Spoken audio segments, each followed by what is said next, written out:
59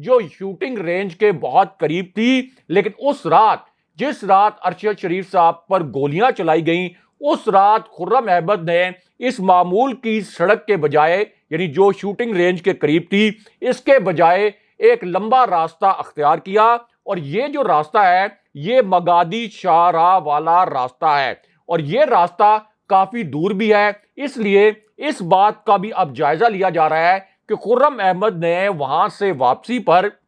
یعنی shooting range سے واپسی پر جو معمول کا ان کا راستہ تھا اس سے ہٹ کر وہ دوسری سڑک پر کیوں گئے۔ لیکن اس کے بعد ارشد شریف صاحب کی جو شہادت کے لمحات کی ایک تازہ ترین ویڈیو جاری کی گئی ہے، اس میں بڑے حساس قسم کے مناظر ہیں۔ اب یہ ویڈیو اس وقت جاری کی گئی جب یہ انکشاف ہوا کہ کینیا کے حکام نے پاکستان کی جو تحقیقاتی ٹیم ہے اس کے ساتھ ایک بہت بڑا فراڈ کر دیا، ایک بڑا عجیب و غریب قسم کا دھوکہ کیا گیا اس پاکستانی ٹیم کے ساتھ جو کہ ارشد شریف صاحب کی شہادت کی تحقیقات کے لیے پاکستان سے کینیا پہنچی تھی۔ اب انکشاف یہ ہوا ہے کہ پاکستان کی اس تحقیقاتی ٹیم نے جب کینیا کی پولیس سے اور کینیا کے حکام سے اس شوٹنگ رینج پر موجود دیگر افراد کی تفصیلات طلب کی، جب ان کی شناخت کے لیے کہا گیا کہ ہمیں بتایا جائے کہ یہ لوگ کون تھے، تو کینیا کی پولیس نے اب ان افراد کی شناخت کے متعلق اور ان افراد کی تفصیلات دینے سے صاف انکار کر دیا ہے۔ لیکن یہاں پر ارشد شریف صاحب کی شہادت کے لمحات سے جو جڑی ویڈیو ہے اس میں دو بہت تکلیف دہ انکشافات کیے گئے ہیں، اور یہ جو انکشافات ہیں یہ اس وقت یہ گئے جب اس تحقیقاتی رپورٹ میں 3 قاتلوں کے متعلق نشاندہی کی گئی۔ پہلی مرتبہ ان 3 قاتلوں کے متعلق ارشد شریف صاحب سے جڑی اس تحقیقاتی رپورٹ میں نشاندہی کی گئی، ایسے قاتل جو کہ ارشد شریف صاحب کو ڈھونڈ رہے تھے۔ اب کہا یہ گیا کہ ارشد شریف صاحب کی جو ممکنہ طور پر لوکیشن تھی جو کہ یہ قاتل تلاش کر رہے تھے، وہ ان قاتلوں کو اسی فارم ہاؤس سے ملی۔ اسی فارم ہاؤس سے ان قاتلوں کو پتا چلا کہ ارشد شریف صاحب اصل میں کس مقام پر موجود ہے۔ لیکن یہاں پر وائس آف امریکہ کی جو ایک رپورٹ ہے اور جو جیو نیوز کی تحقیقاتی رپورٹ ہے اس میں یہ بتایا گیا کہ ارشد شریف صاحب کو جس جگہ پر گولی ماری گئی وہاں پر کینیا کی پولیس کی کوئی چیک پوسٹ موجود نہیں تھی۔ اور پھر اب یہ ایک بہت بڑا انکشاف بھی کیا گیا ہے کہ کینیا کی پولیس کے کمشنر نے یہ اعتراف کر لیا ہے، یہ تسلیم کر لیا ہے کہ پتھروں کی رکاوٹیں کھڑی کرنا یا پتھروں کے ذریعے کوئی چیک پوائنٹ بنانا یہ انتہائی غیر معمولی بات ہے، اور عام طور پر کینیا میں اس طرح کے ناکے نہیں لگائے جاتے۔ لیکن یہاں پر ارشد شریف صاحب کی شہادت کے لمحات کے متعلق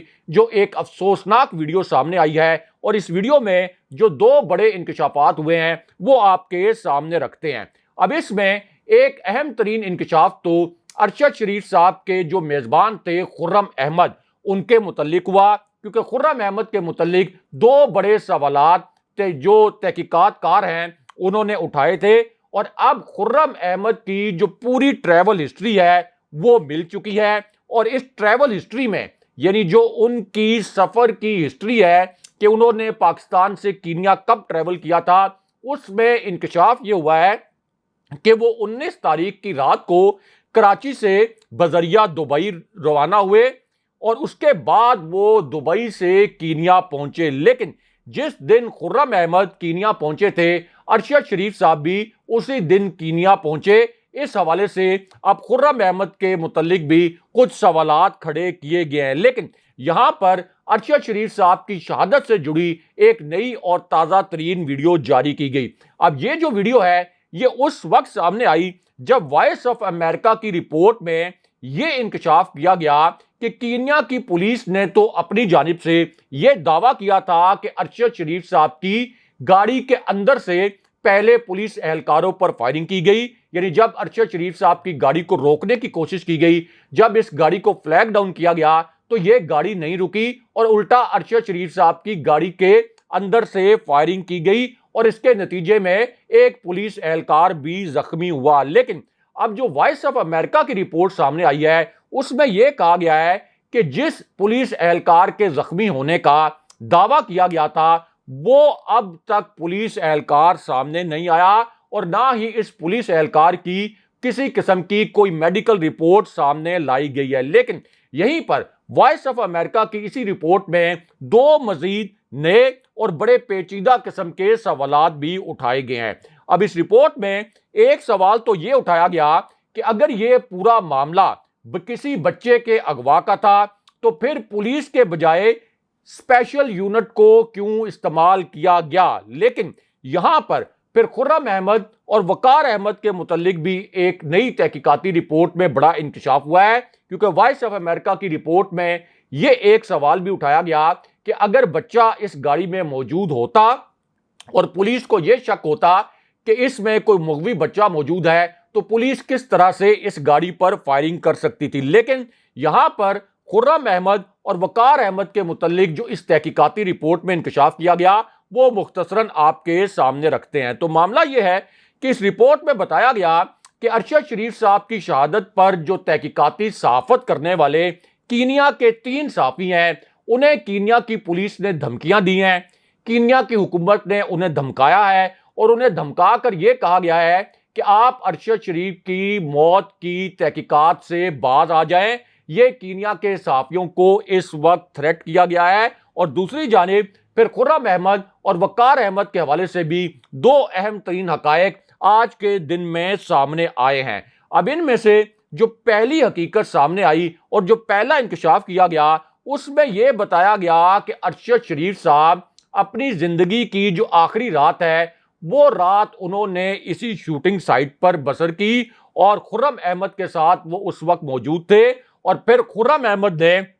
اب یہ بتایا ہے کہ جب ان کی گاڑی پر فائرنگ ہوئی تو وہ گاڑی کو 30 کلومیٹر تک آگے لے کر گئے تھے۔ لیکن اب خرم احمد کے متعلق نیا انکشاف یہ ہوا ہے کہ خرم احمد اور وقار احمد ان دونوں بھائیوں کو پولیس نے منع کیا ہے کہ وہ میڈیا سے بات نہ کریں، اور فی الحال جو کینیا کی پولیس ہے اور جو وہاں پر ماہرین ہیں وہ امریکی ماہرین اور ان دونوں بھائیوں پر قتل کا الزام عائد کرنے پر غور نہیں کر رہے۔ یہ بھی اب جیو نیوز کی ایک رپورٹ میں کہا گیا ہے۔ لیکن یہاں پر کور کمانڈرز کانفرنس کے متعلق بھی اچانک ایک بہت بڑی اور اہم نوعیت کی خبر آئی ہے۔ یہ آج کی بہت بڑی بریکنگ نیوز ہے اور اس کور کمانڈرز کانفرنس کا اعلامیہ تو جاری نہیں کیا گیا اور اسی وجہ سے اب آپ کہہ سکتے ہیں کہ اسے ایک انتہائی غیر معمولی کور کمانڈرز کانفرنس قرار دیا جا رہا ہے، کیونکہ جب بھی کور کمانڈرز کانفرنس ہوتی ہے تو اس کا باقاعدہ ایک پریس ریلیز جاری کیا جاتا ہے،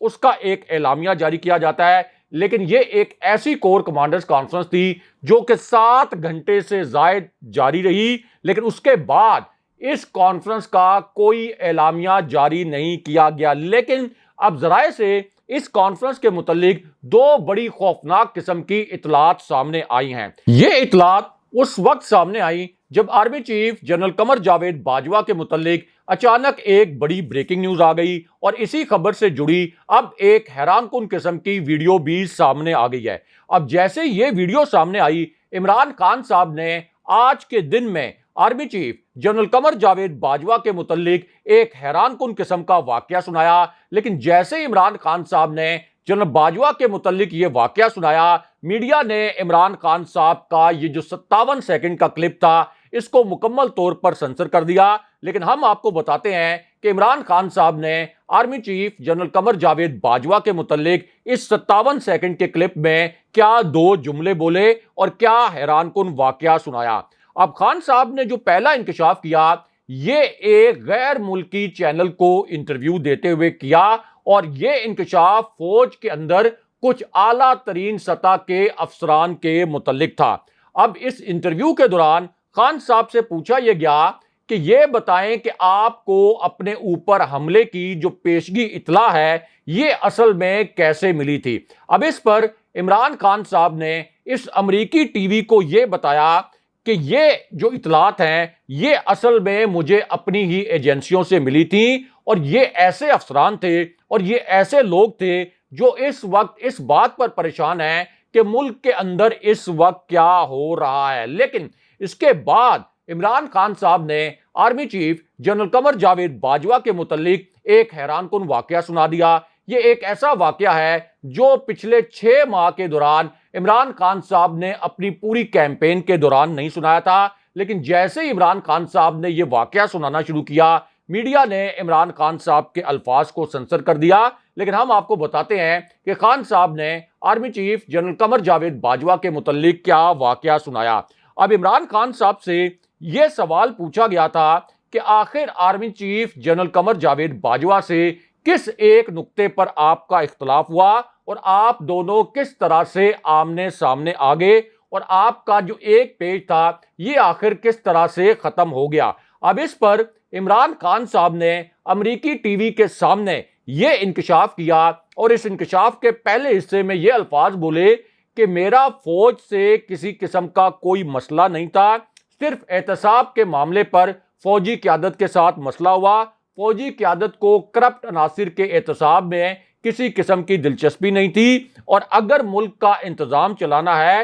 تو پھر اقتدار کے ساتھ ساتھ اختیار بھی ملنا چاہیے۔ لیکن اس کے بعد خان صاحب نے آخری اور سب سے خطرناک نوعیت کا انکشاف کر دیا، اور یہ انکشاف بھی انہوں نے امریکی ٹی وی کو انٹرویو دیتے ہوئے کیا۔ اس انٹرویو کو پاکستان کے اندر مکمل طور پر سنسر کر دیا گیا تھا، لیکن ہم آپ کو بتاتے ہیں کہ خان صاحب نے یہ آخری جو 2 جملے بولے ان میں ان کے الفاظ کیا تھے۔ تو معاملہ یہ ہے کہ خان صاحب نے پہلا انکشاف تو یہ کیا کہ ان کی جو دائیں ٹانگ ہے یہاں سے 3 گولیاں نکالی گئی، جبکہ بائیں ٹانگ میں گولی کے کچھ ٹکڑے اب بھی موجود ہیں جنہیں آپریشن کے ذریعے نہیں نکالا جا سکا۔ اور اس کے بعد عمران خان صاحب نے army chief general Qamar Javed Bajwa اور ایک میجر جنرل کے متعلق بھی ایک بڑا انکشاف کر دیا، کیونکہ ایک طرف عمران خان صاحب نے یہ انکشاف کیا اور دوسری جانب کور کمانڈرز کانفرنس کے 2 ہنگامی فیصلوں کے متعلق بھی ایک بہت بڑی خبر آ گئی۔ یہ آج کی ایک بہت بڑی بریکنگ نیوز ہے، بڑی حساس نوعیت کی خبر ہے، اور یہ ایسے فیصلے تھے کور کمانڈرز کانفرنس کے جن کی وجہ سے شہباز شریف کو اچانک اپنی فلائٹ کا رخ تبدیل کرنا پڑا۔ شہباز شریف نے یہ اعلان کر دیا تھا کہ وہ مصر سے پاکستان آ رہے ہیں، لیکن انہیں اپنی پرواز کا رخ بدلنا پڑا، اور پھر شہباز شریف اچانک لندن روانہ ہو گئے، کیونکہ اس سے پہلے باقاعدہ یہ ٹویٹ کیا گیا تھا کہ شہباز شریف پاکستان لینڈ کرنے والے ہیں۔ لیکن اب اسی پوری صورتحال میں ایک بہت بڑا انکشاف یہ ہوا کہ شہباز شریف کو اصل میں کور کمانڈرز کانفرنس میں جو 2 ہنگامی فیصلے کیے گئے ان کے متعلق آگاہ کر دیا گیا۔ شہباز شریف کو اطلاع دے دی گئی کہ کور کمانڈرز کانفرنس میں کیا 2 بڑے فیصلے ہوئے ہیں، اور یہی فیصلے سن کر پھر شہباز شریف بھاگے بھاگے لندن جا پہنچے، اور پھر جو کور کمانڈرز کے فیصلے انہیں کنوے کیے گئے تھے ان پر اب وہ میاں نواز شریف سے مشاورت کر رہے ہیں۔ لیکن کور کمانڈرز کانفرنس میں فیصلے کیا ہوئے، یہ 2 فیصلے کس نوعیت کے ہیں، ان کے متعلق کیا اطلاعات آئی ہیں، وہ آپ کے سامنے مختصراً رکھتے ہیں۔ تو معاملہ یہ ہے کہ یہ کور کمانڈرز کانفرنس این اس وقت ہوئی جب چیف جسٹس آف پاکستان کی جانب سے ایک ہنگامی حکم نامہ جاری کیا گیا، اور اس حکم نامے کا جو تعلق ہے یہ ایک طاقتور جنرل سے بھی ہے، کیونکہ عمران خان صاحب نے میجر جنرل فیصل کے متعلق یہ کہا تھا کہ مجھ پر جو قاتلانہ حملہ ہوا اس میں میجر جنرل فیصل کو بھی نامزد کیا جائے، لیکن اس حملے کی تقریباً 96 گھنٹے تک کوئی FIR نہیں کاٹی گئی، اور اس کے بعد پھر چیف جسٹس نے کہا کہ 24 گھنٹے میں اس حملے کی FIR درج کی جائے۔ لیکن اب ایک لولی لنگڑی بڑی ہومیوپیتھک قسم کی FIR تو درج کر دی گئی جس میں صرف ملزم نوید کو نامزد کیا گیا، لیکن اب اس میں ایک نئی خبر یہ آئی ہے کہ تحریک انصاف نے اس FIR کو سپریم کورٹ میں چیلنج کرنے کا فیصلہ کر لیا، اور خان صاحب نے یہ اعلان کیا کہ جب تک یہ تینوں نام FIR میں نامزد نہیں کیے جاتے وہ کسی صورت احتجاج سے پیچھے نہیں ہٹیں گے۔ لیکن این اسی موقع پر کور کمانڈرز کانفرنس کے متعلق بھی سب سے اہم نوعیت کی خبر آ گئی، کیونکہ یہ جو کور کمانڈرز کانفرنس ہے یہ اس وقت ہوئی جب نئے آرمی چیف کی تقرری میں صرف 20 دن باقی تھے۔ یہ ایک طویل ترین کور کمانڈرز کانفرنس تھی، اور اس کانفرنس کے متعلق بتایا گیا کہ یہ کور کمانڈرز کانفرنس 7 گھنٹے سے بھی زائد وقت تک جاری رہی۔ اب یہ